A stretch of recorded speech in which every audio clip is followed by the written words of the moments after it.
That's all right.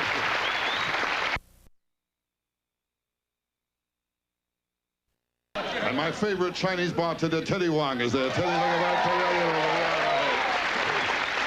Oh, I tell you. Teddy's a great guy, great guy. He has one problem. Thinks my money's a takeout, you know? Okay, let's start the show. All right, we have a guy here from Canada. Canada, oh, Canada's here, good. Later on, I'll make you feel at home. I'll chop a tree. Anyway, right now, say hello to Maurice Lamarche. Okay, Maurice, here we go. Okay. Thank you very much. Thank you, Rodney. All right. Thank you. Well, that's great. I am an impressionist, and people ask me, how did you get started doing impressions? I really had to watch a lot of television when I was a kid, and I cut my impressionist teeth on Saturday morning TV. Natasha, we must get Moose and Squirrel. Yes, Boris, darling. Fluffer and Fluckatash. Oh, by George, Quincy Magoo, you've done it again. Oh, Phineas J. Whoopi, you're the greatest. Come along, Chumley. Gee, Tennessee. Okay, Fred. Come on, Betty. Come on, Bam Bam. Kaku, paku, puka. Bam, bam, bam, bam. Gosh, Yogi, I don't think the Ranger's gonna like this. Ah, well, fuck the Ranger, boo-boo. I'm smarter than the average Ben, yeah? As I grew up, I became a real Trekkie, and do we have Trekkies here tonight? I just went out, I'm still a Trekkie, I went out and bought the video cassette of Star Trek III, The Search for Spock. I think this was the best Star Trek movie yet. The problem I had with it was the guy they had playing the Klingon general in this film. Very fine actor, his name was Christopher Lloyd, but he also plays Jim Ignatowski on the TV series Taxi. And for the first half of the film, you don't even recognize him. He's talking Klingon with English subtitles. Halfway through the film, he starts talking English to William Shatner, and all you can hear is Reverend Jim.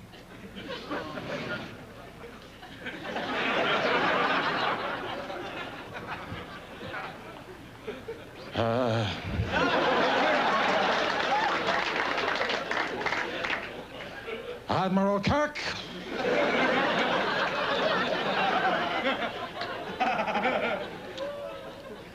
You don't want to give me the Genesis device?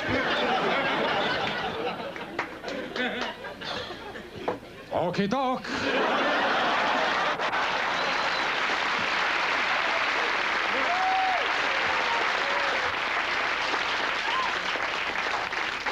Listen, you've been great, and before I go, I would like to leave you with a quick thought. There is a saying, kind of started in show business, but applies to all walks of life, and that is, imitation is the sincerest form of flattery. I believe that's true, and I hope that when I'm on stage, I am flattering the celebrities I imitate. I know I'm certainly trying to do that. I thought about it the other day, and it occurred to me that no celebrity has ever really flattered me back, and yeah, it's kind of pissing me off, to tell you the truth. I think if I could have any fantasy I want to fulfill, that'd be to have a group of my favorite stars pay tribute to me. Hi there. Remember me? I just want you all to know that Maurice Lamarche is a very close and personal friend of my brother Billy. Maurice makes me proud to say that I'm an American. That's because he's a Canadian. Is he a comic?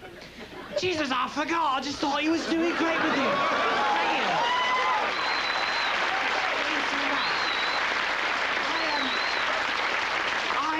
I am Arthur. Where the hell's my hat? I hate it when that happens. I race cars, I play tennis, I fondle women, but I have weekends off, and I am my own boss. Hobson, do you want to run my bath for me? It's what I live for. Perhaps you'd like me to come in there and wash your dick for you, you little shit. He's worked his way up from the hinterlands of Canada into the heartland of America, and that's the way it is with Maurice Lamarche. He's a very nice young man, Watchy. Well, Nancy and I just want to say we're proud to know this fine young man, and, well, frankly, we wish our daughter Patty had married him instead of some flaky yoga instructor. Maurice asked me to tell you that if you've enjoyed meeting him half as much as he's enjoyed meeting you, well, then he enjoyed it twice as much as you did.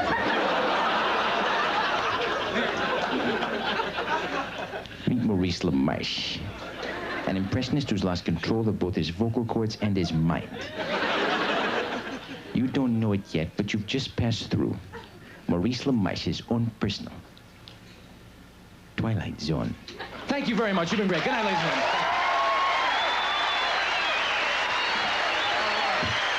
Maurice Lamarche. How about? All right. All right, he's the guy who's always working right here at Dangerfield's, okay? We keep bringing him back and back again. There's a tab here we're trying to collect, you know? Make him happy. From New York, okay? Richie Gold. Here we are. Richie, come on. Okay, here we go.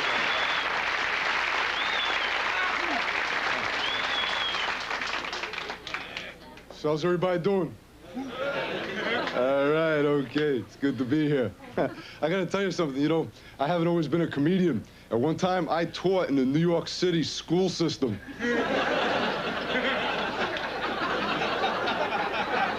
Yeah, I was a speech teacher. I had a lot of famous students. I taught Sylvester Stallone how to talk. I'll tell you what's crazy. I even talked like this when I was a little kid. For Halloween, I'd walk up to some guy's house. I'd say, trick or treat. Guy would give me his wallet, his car, his wife.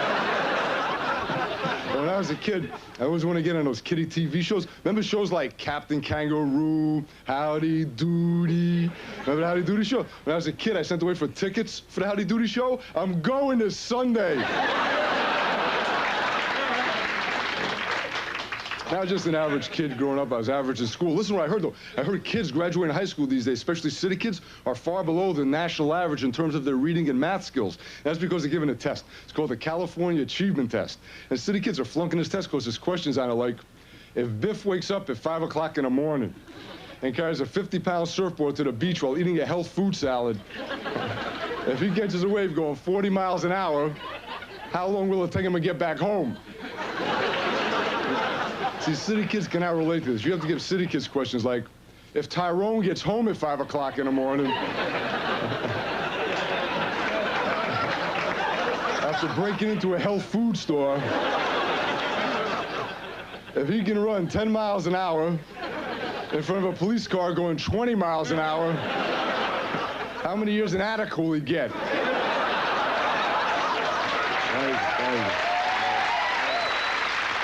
And I'll tell you, I've been traveling around. I was all over Europe. I was in England. Listen to this. I was in England. I was in a restaurant. I asked them if they had English muffins. They never heard of them. And every country I've been through, I realized they have ambassadors. Like France has an ambassador. Come to France, see the Eiffel Tower. England has an ambassador. Come to England, see the Queen. So I'm thinking in America, every state is the size of most countries. So why not have an ambassador from every state? For example, the ambassador from New Jersey, Bruno Three Fingers Finelli. Come to Atlantic City. 10 to 1, you don't make it. The ambassador from Puerto Rico. Hey, come to New York.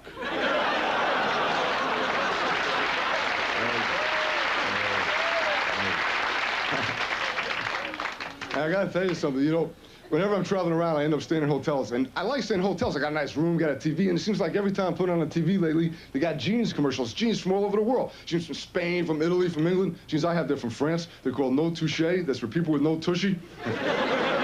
So you have no tush to put in your jeans. Looks like you got duty back there. Do you ever see little kids when they have to go to the bathroom? They don't know how to ask, so they just stand there going, I got duty.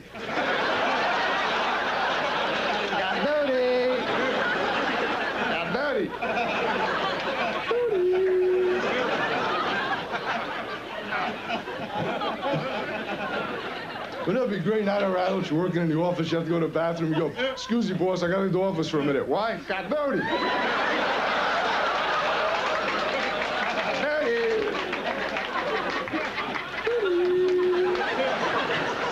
Try that, see if you get a promotion.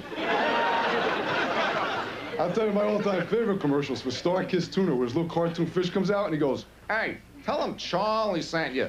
But just the other day, I'm in the supermarket buying tuna. I walked by the manager. I said, hey, Charlie sent me. He hands me an envelope with $10,000. Thank you very much, folks. You've been a wonderful audience.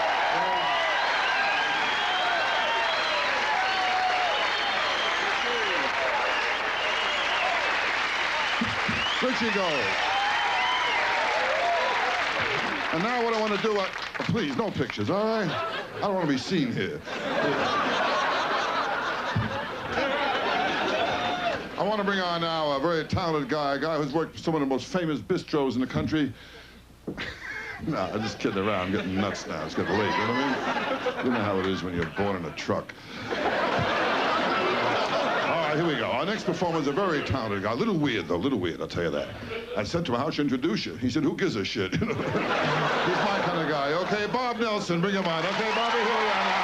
All right, here we go. Okay. All right. There you go, baby.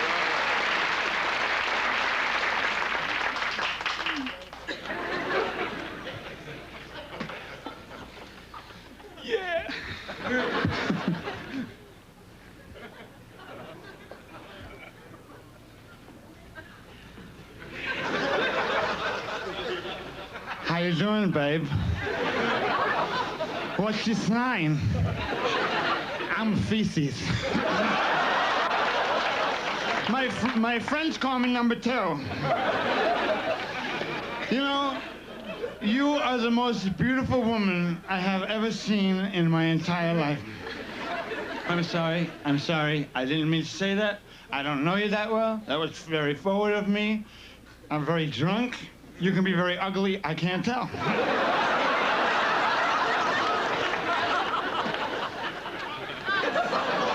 Oh, I'm sorry. I must be full.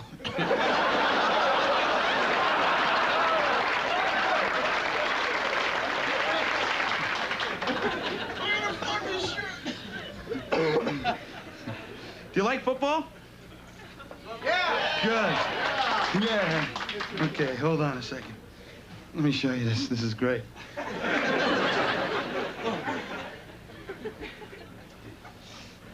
Oh, first I want to show you my grandmother.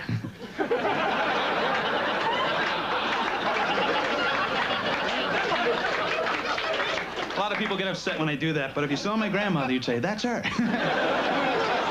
Here's my dream girl. Here's my dream girl lying down on her back. Gotta take the good with the bad, I guess. Here she is standing on her head. Now, this is my football routine, see? And now, let's meet the players of the College All-Star Game. Billy Bob Brubeck, University of Texas, right guard.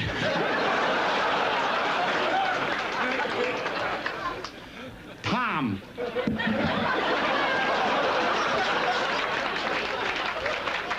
Robert W. Wilson, Harvard University, quarterback.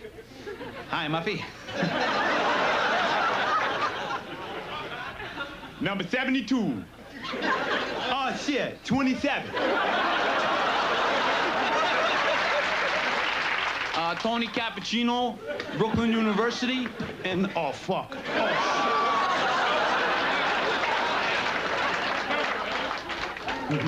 Bruce Kuskiatsky, San Francisco University, tight end.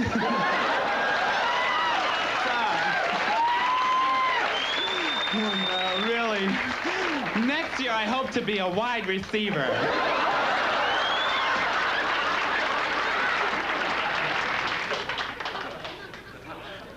Hello. Football in my life. I love football. You see me playing football on the football field with a football. But when I play football, I make sure that I always wear protective gear, such as my helmet and them shoulder pads. Don't ever go on the field without these things on, because you could get seriously killed. I myself, when I was a little children, I was playing football with my friends, and my head would accidentally rip from my body. No, and my head was laying in the mud, and my body would run around tackling shit like that. Finally, recently, one of my friends put my hair back on my body. And the doctor said that I had Dane Bramage. But my friends don't know what the fuck that shit is. Anyway, the most important piece of equipment is called the cup. Now, it ain't no Dixie cup, and it ain't no coffee mug. And you certainly won't want to be drinking nothing out of it. It's a piece of Tupperware that goes right there, and then you can't get hurt. Look. There ain't no way you can get hurt when you're wearing your cup. Now, I ain't got my cup on. And I can't see shit right now. And my testicles are caught and my shoulder are pain. But I am not here to talk to you about my testicles.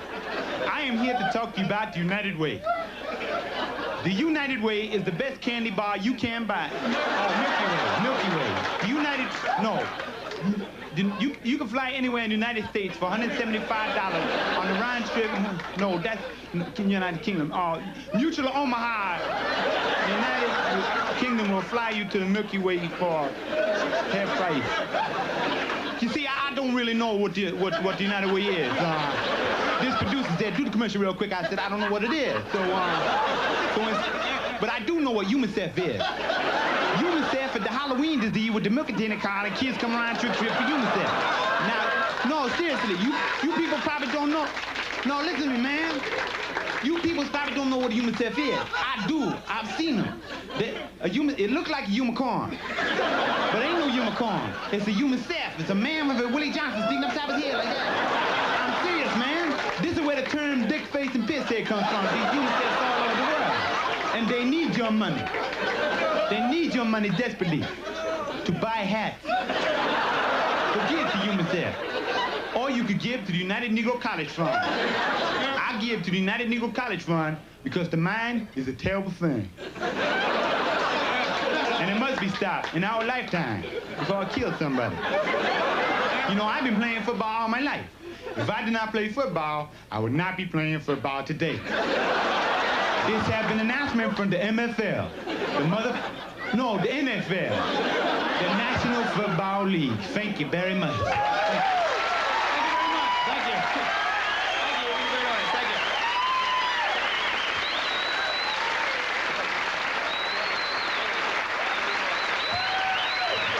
Bob Nelson, huh?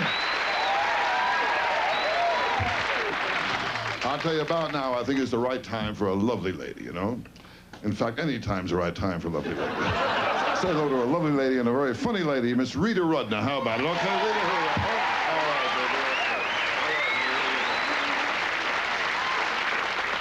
baby. Well, thank you, Rodney. I guess I should start out by telling you the latest thing that's just happened to me in my life. I just had a birthday. Thank you. I hate my birthday. I really do, because I hate getting older. And I don't plan to grow old gracefully. I plan to have facelifts till my ears meet. I'm a little afraid of plastic surgeons, actually, because I was going to get my nose fixed, but I walked into this guy's office, and on his walls there were all these pictures by Picasso. I said, you know, my nose may not be perfect, but it's centered. With this guy, I could wake up, it could be in a guitar. I'm a terrible shopper, though. Well, I rationalize shop. I think a lot of women do that. Like, I buy a dress because I need change for gum.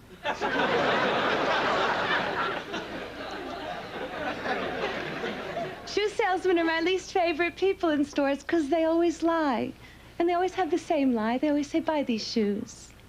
They'll stretch. I always say, well, then take this check. It'll bounce.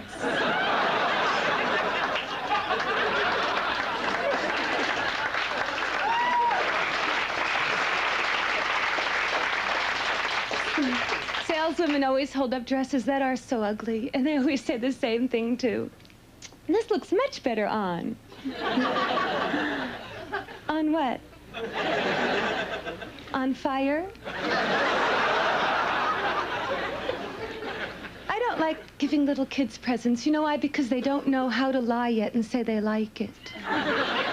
It was awful. I gave my girlfriend's little girl a dress for her birthday last year. She held it up. She said, ooh, does anyone want this? All the other little girls said, no, it's ugly. I love little kids, but I'm so afraid to have one. I'm so afraid of natural childbirth. It's backwards. It seems like everybody's taking drugs except when they need them.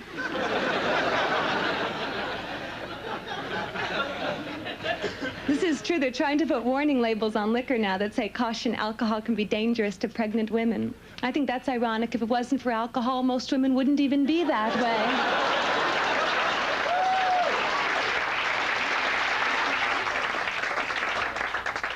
And I work so hard to stay in shape, you know. Whenever I read anything, it always says, consult your doctor before doing any exercise. It always says that. Does anybody do it? I kind of think my doctor has people coming in with serious problems. I don't think I should call him and say, hi, this is Rita. I'm thinking of bending at the waist.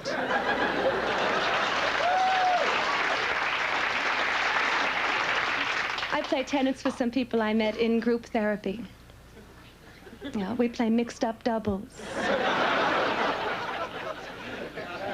Nobody's very aggressive. One person hits the ball, the other three duck. I like to play tennis with men. You can tell a lot about a guy by the way they play a game. Really, I was playing with this one man. He couldn't say 30 love. He kept saying 30, I really like you, but I still have to see other people. Men are very afraid to get involved. I dated my last boyfriend for 2 years, and finally I gave him an ultimatum. You know, I said, listen, either you tell me your name or it's over. You know how I end relationships now? I don't say this isn't working out or I don't want to see you anymore. If I never want to see a man again, I just say, you know, I love you. I want to marry you. I want to have your children. Sometimes they leave skid marks.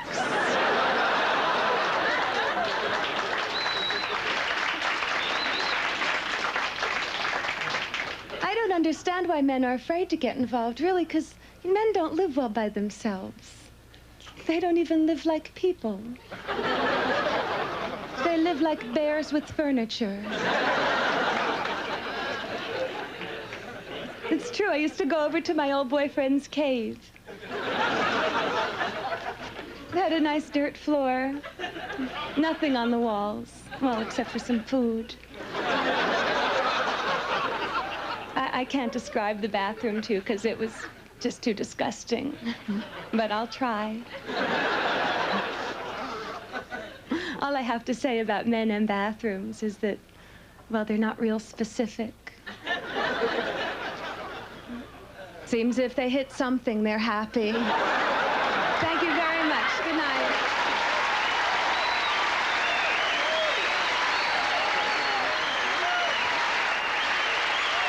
Very nice. Hey, the good laughers over here. Good audience right there. That table, you're beautiful, okay? Hey, Bobby, this whole table here, give me a round of drinks on me.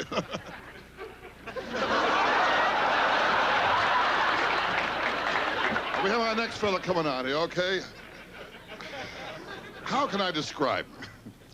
Well, I'll put it this way. He's the kid your mother never let you play with, you know? Say hello to Mr. Harry Basil, okay? Harry, here we are.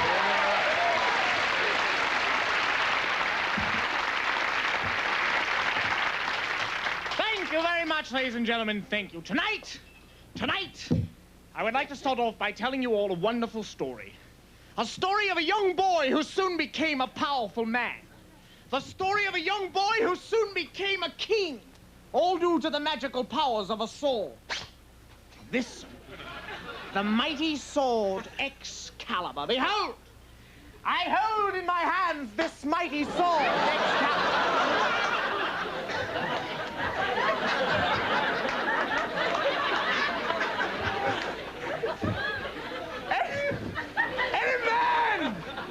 Any man in this room here might enough to pull this sword Excalibur from.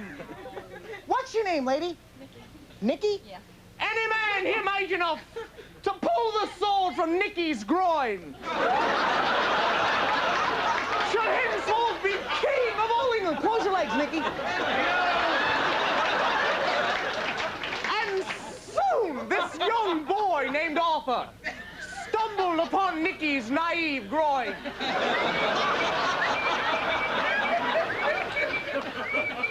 Oh, behold! It is the mighty sword Excalibur!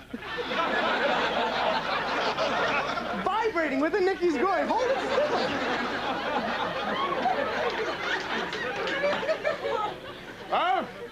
Oh, but I am a young lad. Am I mighty enough to pull the sword from Nicky's groin? And henceforth be king of all England? Shallst I try, sir? Sure, what the hell? You're not gonna get a chance. As a matter of fact, it's the closest you're ever gonna get to it. You've got a hittable head, okay?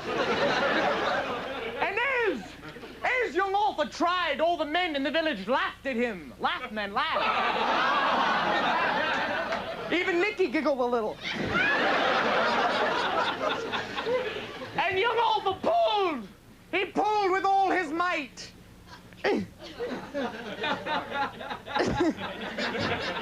Relax, Nicky, relax. Behold your new king of England, everybody.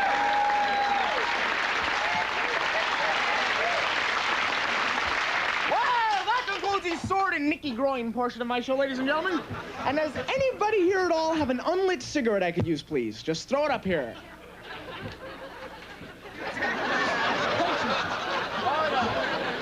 Does anybody have a silver dollar they want? Just throw it up here. How many of you guys here, by sound of applause, started smoking cigarettes at a really young age behind your parents' back without knowing? Anyone? A really difficult thing to do, especially if you have really strict parents like my parents were. My parents always tell me what to do and what not to do, always getting on my case all the time. But last summer, I had the greatest time of my life because my parents went away for vacation and they left me the house all to myself, you know what I mean? And my friends said, Harry, man, let's invite some chicks over. Let's have a party. Let's have a wild time. Let's get Nicky in her groin, you know what I mean?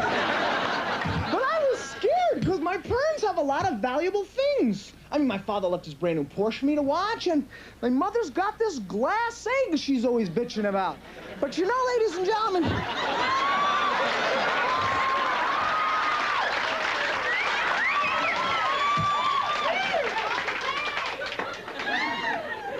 don't worry, I'm not going to hit you in the head again.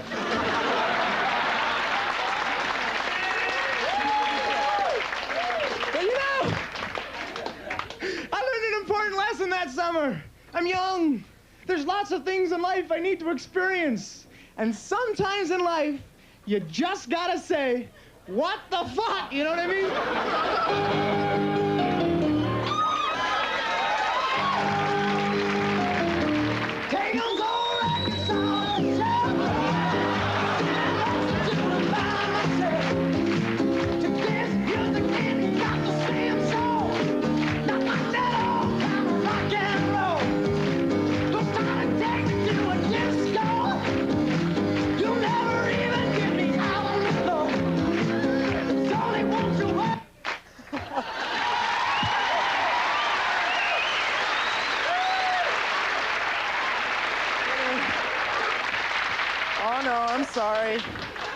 I'm sorry, it's time to put the monster away. Thank you very much. Good night, ladies and gentlemen.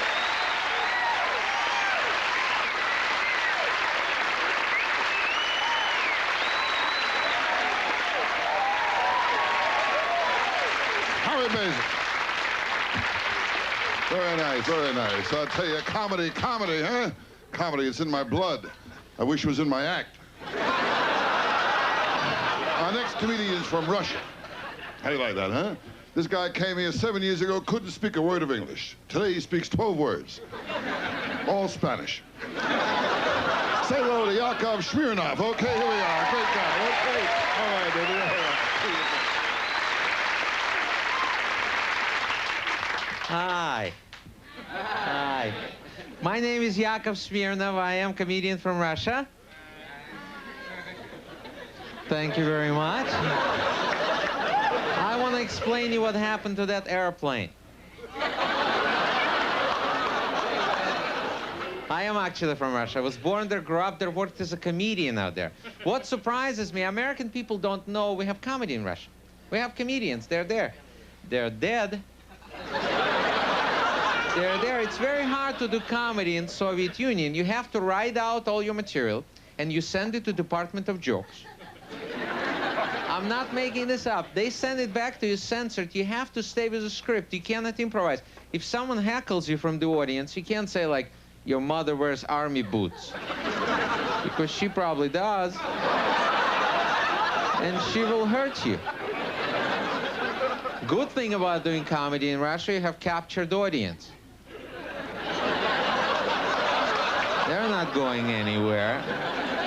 You gotta be very selective, very careful what jokes you say. If you say, like, take my wife, please, you get home, she's gone. I realized that I wanted to get out of Russia. It's not easy to get out because you apply for a visa, but they give you MasterCard. Yeah. There are no things like American Express. They give you Russian Express. Don't leave home. Finally, I got an answer, get out. And my first stop in America was in Cleveland, Ohio. Anybody from Cleveland by chance? Anybody? They made me feel at home in Cleveland, so I had to escape again. Now, I make fun of Cleveland because everybody makes fun of Cleveland. Is that correct? I mean, every country has one city people make fun of. In Russia, we used to make fun of Cleveland. Then I got to New York. New York was great. I walked out of the airplane. I saw my name written, big letters, Smirnoff. America loves Smirnoff. I said to myself, what a country. I didn't speak English. It was hard, you know. Everybody was telling me different things to do. You know, people would say, you're going to learn Pidgin English first, and you'll be fine. So I used to go to parks. And I learned...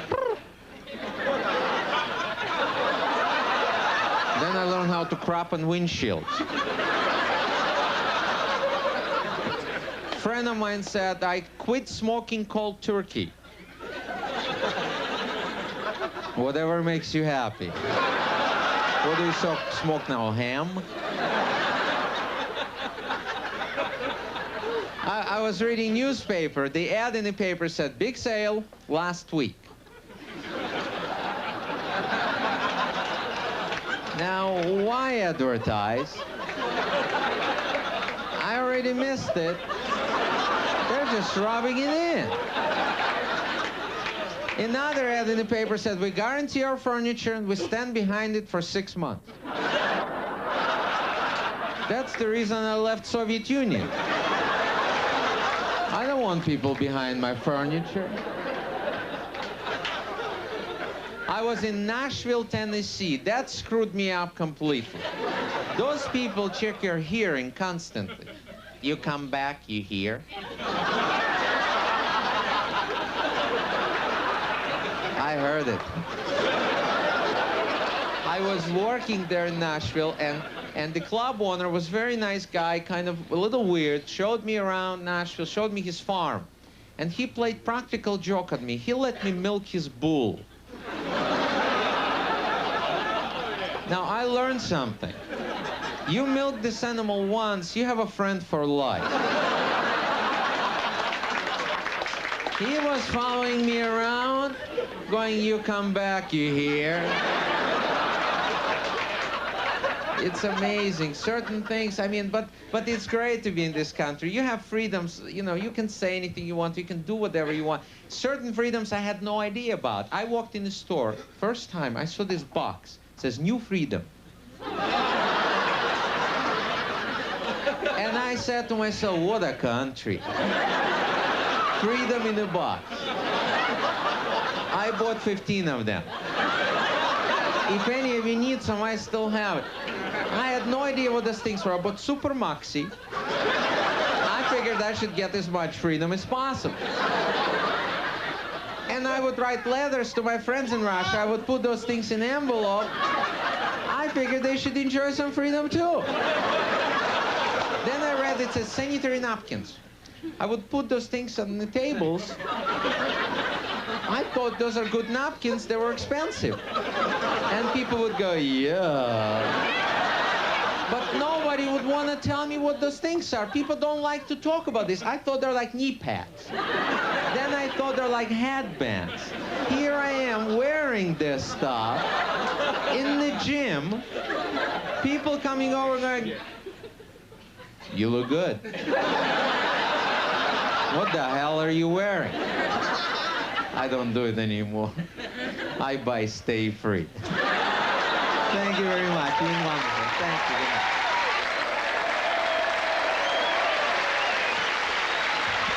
Yakov Smirnoff. Okay, pretty good, huh? All right, we're gonna move along this time now. Here's a guy who's rather unusual. And I love people who are different, you know?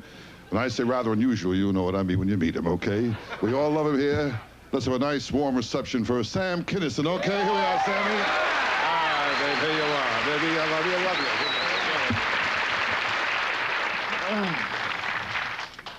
you. Well, I'm sorry I'm late. I was supposed to be here a little earlier, but I just spent the last 2 hours at a 7-Eleven going, Marlboro! Marlboro! Cigarettes! Smoky, smoky! You don't even speak English. How the fuck did you get this job? I should have shot your ass in Da Nang when I had the chance! I'm going around the country. I'm trying to get as many people as I can not to get married. I promise never to get married. I've been married, and I'm just trying to help. Okay. Somebody here that's never been married? You never been married? What's your name? Michael? Well, Michael, if you ever think about getting married, if you ever think you've met the right woman, you want to settle down, change your life, will you do me a favor, Mike? Remember this face.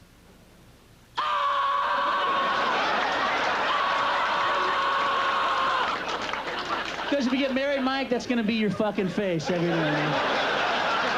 It's the face of every married man. He wakes up in the morning. It's the truth, man. He wakes up in the morning, he goes to the mirror, he looks in it, and goes, "Ah! What did I do to my life?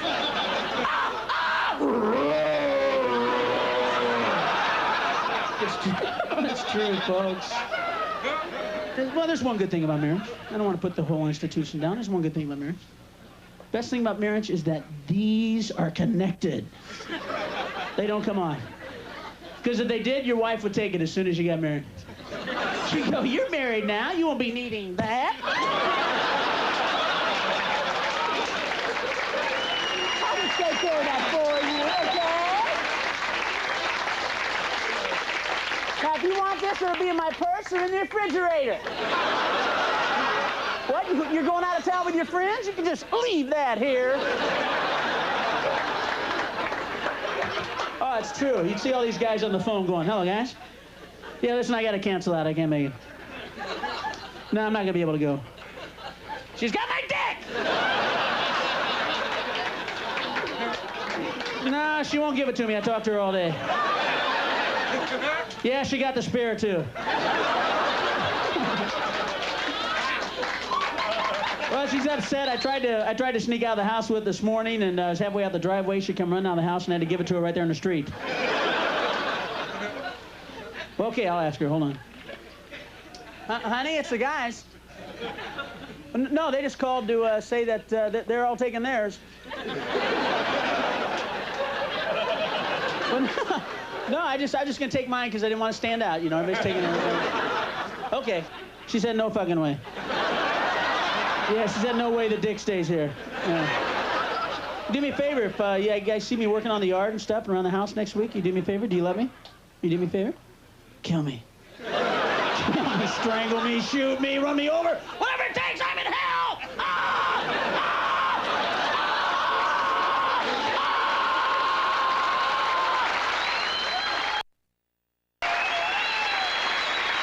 Hey, I'm just trying to help.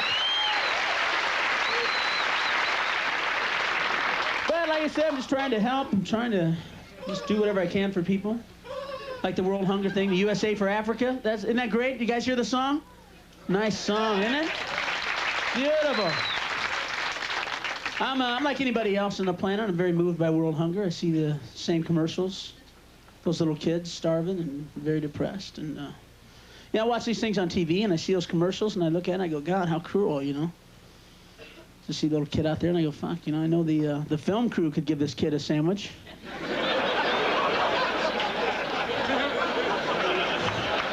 You know the kid's not out there, you know, filming a letter from home with a Betamax, huh? You know there's a director 5 feet away going, don't feed him yet!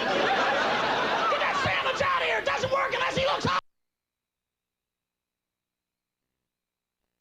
And if you want to stop world hunger, stop sending them food. People another bite, folks. You want to send them something, you want to help, send them U-Hauls. Send them U-Hauls, some luggage, and send them a guy out there that goes, hey, you know, we've been driving out here every day with your food for like the last, I don't know, 30, 40 years. And we were driving out here today across the desert, and it occurred to us there wouldn't be world hunger if you people would live where the food is! You live in a desert! Understand that you live in a fucking desert! Nothing grows out here! Nothing's gonna grow out here! You see this? Huh? See this? This is sand. Yeah. It's sand. You know it's going to be 100 years from now, huh? It's gonna be sand! You live in a fucking desert! Get your kids, get your shit, we'll make one trip! We'll take you to where the food is! We have deserts in America, we just don't live in them, asshole! You guys been a great crowd. Thank you very much. My name's Sam Kinison. I love you. Thank you. Thank you.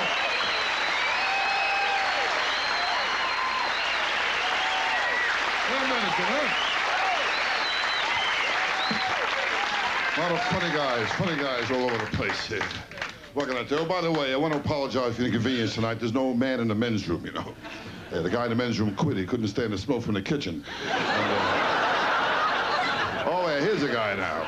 Here's a guy who's very funny, but he's lonely. He needs acceptance. Make him happy, won't you? Bob Saget, how about it? All right, Bobby, here we are now. Thank you. Gosh, you're a wonderful audience. You really are. I'm not just kissing up. I'm really not. I swear. I'm slobbering all over you is what I'm doing, because I need you to like me real bad, because I have no act, and I have no life, and I have no future. I'm serious. My mom is Gumby, my dad is Pokey, and I'm Mr. Potato Head. So I talk real fast. If you have any drugs, take them now. I'm serious. I'm not funny, but I am quick. That's the problem I have with women, too. But it's good to be here. It really is. And you're a great crowd. I'm not just kissing up again. It's the second time I've done it. I just want to take a jacuzzi with you and throw in a toaster. I'm not kidding. I've never been this happy. But you're a great crowd, and I care about all of you individually. I just want to have sex with you right now. I'm serious. But I can't. I'm working right now. But I'm a happy guy, because I got married. Married my girlfriend of 7 years. At her age, I'm going to jail. No, I did. I really am in love. I told her tonight, I said, when I come home, I want to make love to you badly. And she said, at least you don't overestimate yourself. But I'm nuts over her. She's this tall. Hey, it's my dad's joke. Just... I'm sorry you laughed at that. I've lost respect for you. I really have. Everybody needs friends, you know? I had it rough when I was a kid. Never got to go to camp. My mom thought I'd get embarrassed undressing in front of little boys, but I've changed because I kind of like it now. That's not true. I'm no senator. But thank you very much. I never got to sleep over my friends' houses. Anybody get to do that? You slept over my friends' houses? I never got to. I said, Mom, why not? She said, Bob, you have no friends and you have no life, and I'm not your mother, okay? But I love my mom, and you can too for just $12. I'm sorry, that was easy. Let that go. I'm sorry. Don't applaud that. You're scum, buddy. You really are. I live in California now, which is nice, but I'm actually frightened to death of an earthquake. I'm really scared of it. Californians don't care. It's like, oh, look, the ground's opening up. There goes my house. There go my wife and kids. It's Miller time. I'm scared there's going to be like a major quake and I'll be getting a vasectomy at the time. That's what I'm scared of, you know? It was a 7.3, but now it's a 4.1. But I won't do that, damn it, because I want to have a kid. I really do. Right now I'm in no position to have a kid because I'm standing up and I'm alone. But I want to have a kid, but we've been trying to have a kid. Well, my wife's trying. I just lay there. But I won't breastfeed. Damn it, I won't do it. Men can breastfeed. Did you know that? I read that. Okay, I made it up. No, I read it. I wrote it down and then I read it. I believe everything I read. Men can breastfeed, but you have to actually take cans of evaporated milk to your chest. Give the baby an opener, you know? I remember when I was just a little baby, my mother was looking down and she said, "Bob, you've had enough." And I said, "Don't act like you don't like it." You know, I was young, but I was a smart kid. But there's so much bad stimulus out there for kids. I was in a toy store recently. There's this new doll out. It's half man, half woman. It's called Gee, I Don't Know.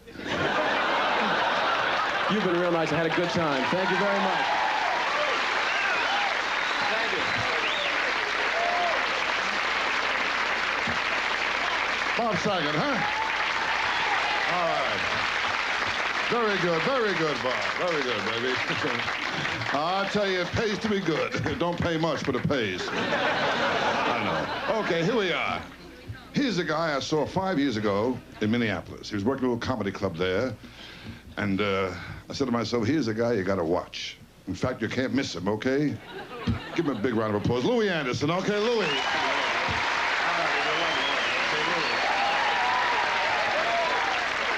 How you doing? Listen, I can't stay long. I'm in between meals, so bear with me on this. Let me move that so you can see me.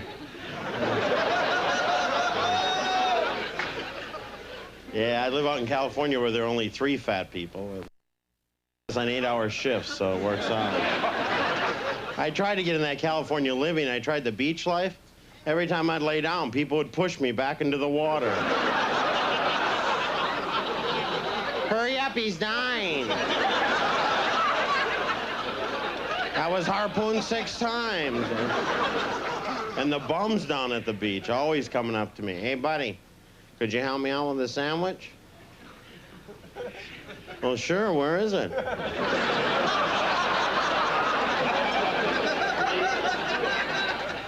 What originally brought me out there were the Olympics. I don't know if you recognize me. Hula hoop contest. Tried all the events, tried the pole vault, drove that sucker right in the ground. I did a good thing, though. I straightened out those uneven parallel bars. Broad jump, killed her. Sorry, I'm sweating, but if I don't, I'll explode. Well, let's face it, if I didn't do these fat jokes, you guys would sit out there going, "Do you think he knows he's that big?" Like I woke up one morning, oh no. I was mean to my brother, I'll tell you. I had older brothers, that's where I learned it. They were cruel to me. They always take a landmark and terrify you with it. You're 4 years old. "Louie, see that swamp over there?" "Yeah. There's a monster in it." "There is? Well, it's a good thing we're over here." "Well, its arms could reach you." So for years, I walked way around that swamp. So I got a little older, and a little smarter, and a little brother. "Tommy, see that swamp over there? That's where your real parents live. Can't you see their eyes bugging out from here?" You ever get scratched by an animal when you're little? Your brother goes, "Uh-oh, what?" "Rabies." "What are those?" "Well, first you start foaming at the mouth. Then they take a needle about 75 feet long. And they shove it in and out of your eye 50 or 60 times. You run home to your mom. "This is rabies. I'll be foaming. There's a big... Are you on dope?"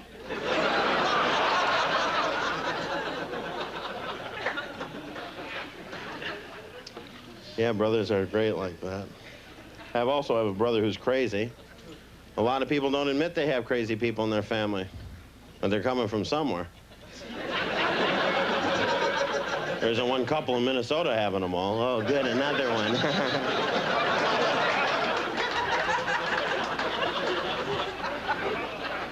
Kids are different nowadays. You got the kids into the punk thing. That's my great. I love that, man. Don't be too hard on them. Because, you know, in 10 years, they're going to have kids. And those kids will find those pictures. And if they have any little brothers or sisters, this is what your real mom and dad are. You're gonna have a mohawk and a spike through your head. He says, I'm gonna have a mohawk and a spike through. Are you on dope? Well, then give me some.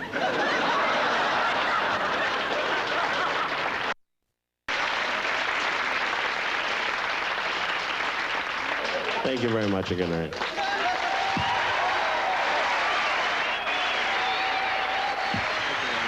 big fella, the big fella. Louie Anderson, huh? Well, that's about it, folks. That's about it. The show's over, but I got a surprise for you, okay? We're gonna have a party. All right? There's a party here. Where you going here? What's happening here, huh? Regis, where you going? Stick around. You got the tux. It isn't due back yet. Tony, 16 years we're here. What happened? Nothing, huh? Look at them all walking out. Bobby, I gave you your first job in America when you jumped ship. Teddy, we go, we're friends, Teddy. Teddy, we took a leak in the Great Wall together. How come you're leaving? I told you, it's for nothing, the whole thing a party. Look at this. They all left.